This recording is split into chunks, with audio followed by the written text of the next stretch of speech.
There we go. One bowl of steaming broccoli. Now, let's do... Oh yeah, look at that. A little cheddar cheese sauce down in there. That's perfect. Hey, if you want to learn how to make this dish, watch this video and you're going to find out how to make a yummy broccoli with cheddar cheese sauce. If you want to get your kids to eat broccoli, give this a try and see if they don't like it a little more.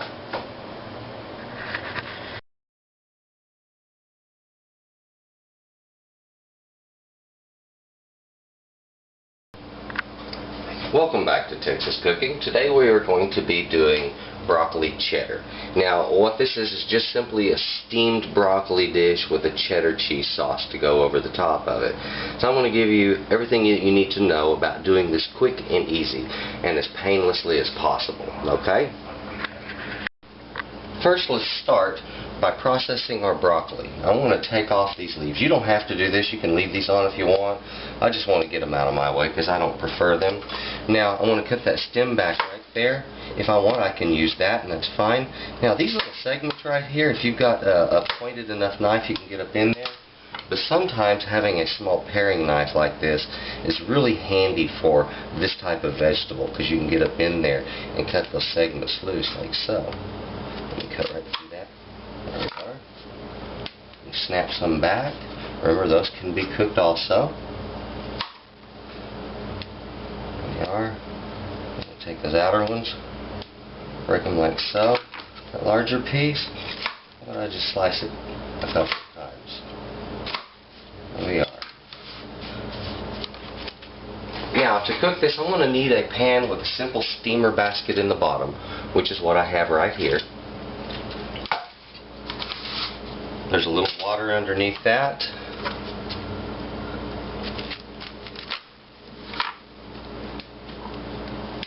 If you do not have a steamer basket, you have a large pot and a colander, you can put the colander in that large pot and steam like that.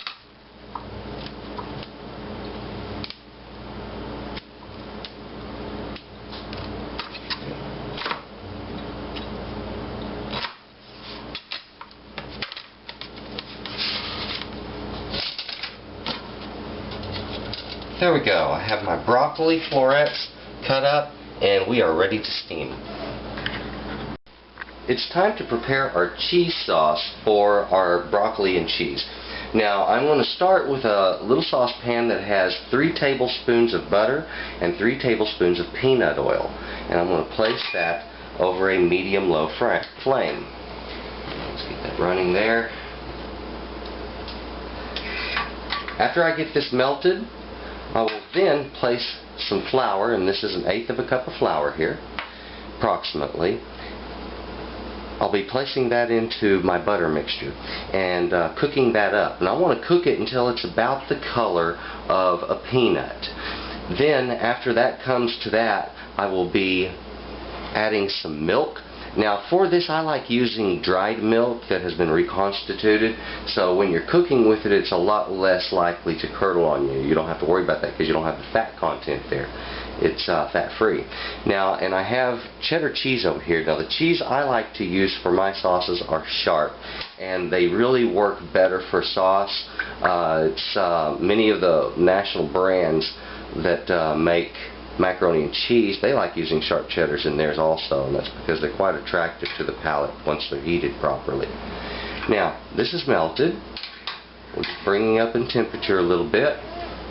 Reach across.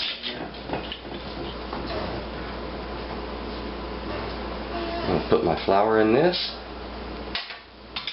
Stir it. As it comes up in temperature, it's going to get a little bit foamy and it's going to cook nice and pretty.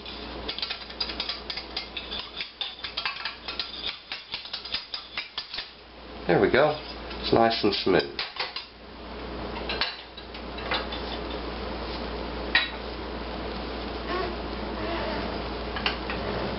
Now this is only going to take a few moments and you're going to want to watch it closely. You don't want it to brown too much.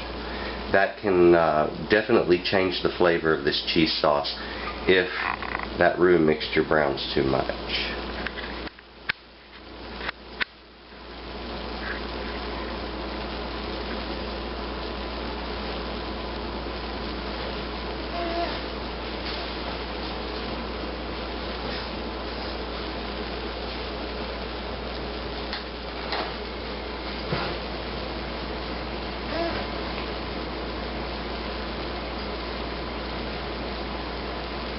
you see how this has become a bubbly mixture? It has risen up about 3/4 of an inch to an inch in the pan, and it is cooking up just nicely. I have that medium-low flame underneath it. I can check the color by just knocking that foam back a little bit. It's not quite there yet. There we go. This is really necessary to cook the flour in this prior to making your cheese sauce. If you don't cook the flour properly, then it's going to have something of a flour-like flavor to it when you go to making the sauce. It'll be kind of grainy and not smooth in texture. It won't be right. So go ahead and cook it first. This is, in French terms, what they call making a roux. And some people make a real thick, pasty roux, which has got a little bit of butter and a whole lot of flour. And it's more like a dough almost that they heat. Some people like doing it the way I do. There we go. Like coloring. We'll pour in some milk. About a cup. Along with that. And as this comes up in temperature, it's going to thicken. And what I have made here is just a white cream sauce. And this is also called cream gravy in the South and Southwest. This is very common for us to put on a lot of things like chicken fried steak or strip chicken, just like this. Now I'm going to add a little bit of salt. Okay.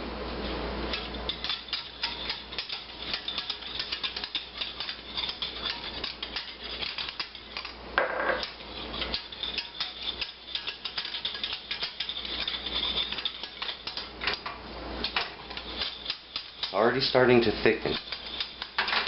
There it goes. And we want a little more milk.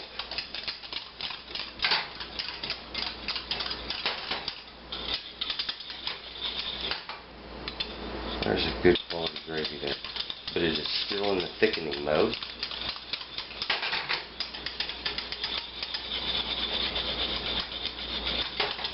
Added about another 1/4 of a cup.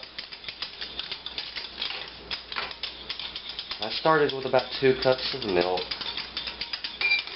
I probably will not use all of that.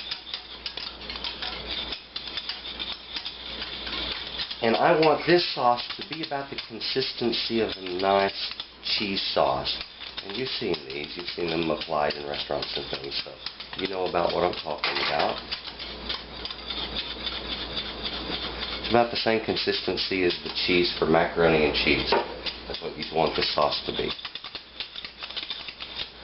And in essence, this exact sauce can be used for macaroni and cheese or a lot of other things. If you want to jazz this up with some spices, things like that, please go ahead and try that. It can be made really warm with some paprika. Try some different peanut flavors in there. And also different cheeses. Wonderful in these.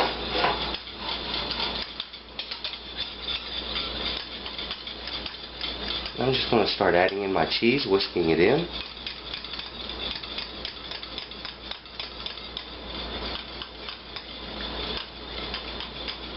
Now this is where you've got to watch yourself, because though we used a milk that's not going to give us a curdling problem, this cheese most certainly can. So we don't want it to curdle, which means I'm going to reduce my flame just slightly. There we go, to a low.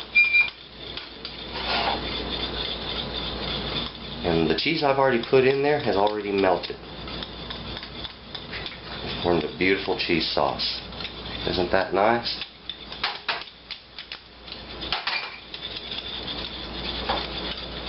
I started with 8 ounces of cheese. That's a simple half-pound block of cheese there. And I may not use all of that. I will probably use anywhere from 1/2 to 3/4 of it. Right here I already have a nice cheese sauce started. All you need to do at this point is just taste it, correct it if it needs a little salt, and you're finished. Cheese sauce. Simple broccoli with cheddar cheese sauce. Give that a try and see if you don't enjoy it.